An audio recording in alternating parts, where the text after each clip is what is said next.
வெயிட்டா இருந்திருக்காங்க. அவங்க மனசுக்குள்ள என்ன ஆசை அப்படின்னா சீக்கிரமா வெயிட் லாஸ் பண்ணணும். அது மட்டும் இல்லாம அவங்க நல்லா சாப்பிட்டு வளர்ந்தவங்க.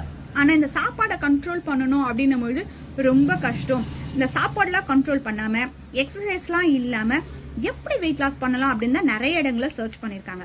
அப்போ ஒரு இடத்துல என்ன பண்ணியிருக்காங்கன்னா ஒரு பவுடர், இந்த பவுடரை வந்து நீங்க காலையில நைட்டு சாப்பிட்டதுக்கு அப்புறமா தண்ணியில கலந்து குடிச்சிங்க அப்படின்னா உங்களோட வெயிட் லாஸ் அப்படின்றது ரொம்ப ஈஸியா நடக்கும் அப்படின்னு சொன்ன உடனே இவங்க என்ன நினைச்சாங்கன்னா, ஆஹா நமக்கு ஏற்ற மாதிரி இருக்கு, நம்ம எக்ஸசைஸ் பண்ண வேணாம், சாப்பிட்ற ஃபுட்டை கம்மி பண்ண வேணாம், இருந்தாலும் நமக்கு உடம்பு எடை குறையுதுன்னா கண்டிப்பா இந்த பவுடர் வாங்கி உபயோகப்படுத்தலாம் அப்படின்னு சொல்லிட்டு ஃபர்ஸ்ட் மந்த் வந்து அந்த பவுடர் வாங்கியிருக்காங்க. பவுடரோட குவான்டிட்டி கம்மி தான், ஆனால் விலை அதிகம் தான், இருந்தாலும் பார்க்கலாமேன்னு சொல்லிட்டு ட்ரை பண்ணியிருக்காங்க.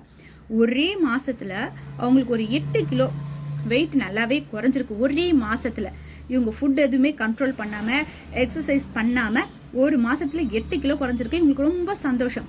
அடுத்த மாசமும் வந்து பாத்தீங்கன்னா அந்த பவுடர் வாங்கி உபயோகப்படுத்திருக்காங்க. என்ன பவுடரோட விலை அதிகமா இருக்கு, அந்த பவுடரோட அந்த பாக்கெட்ல இந்த பவுடர்ல என்னென்ன பொருட்கள்லாம் கலக்கி நாங்க இந்த பவுடரை தயார் பண்றோம், அந்த இன்கிரீடியன்ஸ் எல்லாம் கொடுத்துருப்பாங்க இல்லையா, அதை இவங்க பார்த்துட்டு இந்த பொருட்களை நம்மளே வீட்டில் வாங்கி செய்யலாமே, பவுடர் நம்மளே தயார் பண்ணலாமே அப்படின்னு சொல்லிட்டு வீட்டில் இவங்க செஞ்சிருக்காங்க. அதாவது 3வது மாசம். இதை 3வது மாசம் இவங்களே தயார் பண்ணி சாப்பிடும் பொழுது வெளியிருந்து வாங்கி பயன்படுத்தினாங்க பார்த்தீங்களா, அதுல ஏற்பட்ட வெயிட் லாஸ் தான் அதிகம்.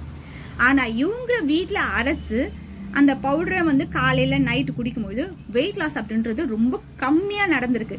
இப்போவும் அவங்க டயட் எதுவும் ஃபாலோ பண்ணல, எக்ஸசைஸும் எதுவும் பண்ணல. இவங்க என்ன நினைச்சிருக்காங்கன்னா, நம்ம ஏதோ ஒரு தப்பு பண்றோம், அதனாலதான் நமக்கு வந்து வெயிட் லாஸ் நடக்கல. ஆனா அவங்க கிட்ட இருந்து வாங்கி சாப்பிடக்கூடிய அந்த பவுடர்னால மட்டும் தான் நமக்கு வெயிட் லாஸ் நடக்குது அப்படின்னு சொல்லிட்டு திரும்பவும் அவங்க கிட்ட இருந்தே பவுடர் வாங்கி சாப்பிட ஆரம்பிச்சிருக்காங்க. மொத்தமா ஒரு 6 மாசம் அவங்களோட ஐடியல் வெயிட்டும் வந்துட்டாங்க. அதுக்கப்புறமா அப்படியே ஸ்டாப் பண்ணிட்டாங்க. இவங்க ஸ்டாப் பண்ண ஒரு மாசத்துலயே நிறைய சைடு எஃபெக்ட், ஒரு சில சைடு எஃபெக்ட சொல்ல முடியாது, ஒரு சில சைடு எஃபெக்ட் அப்படின்னு பார்க்கும்போது ஸ்கின் ப்ராப்ளம், முடி கொட்டுது, இது மாதிரி நிறைய பிரச்சனைகள் வரவே ஹாஸ்பிட்டலுக்கு போயிருக்காங்க.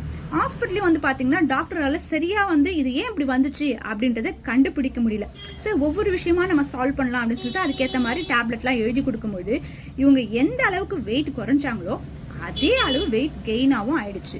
இந்த பவுடர்லாம் சாப்பிட்றதுக்கு முன்ன இவங்களோட உடல் பருமன் அதிகமா இருந்ததே தவிர்த்து மற்றபடி இவங்களுக்கு வேற உடம்புல எந்த ஒரு நோயுமே இல்லை.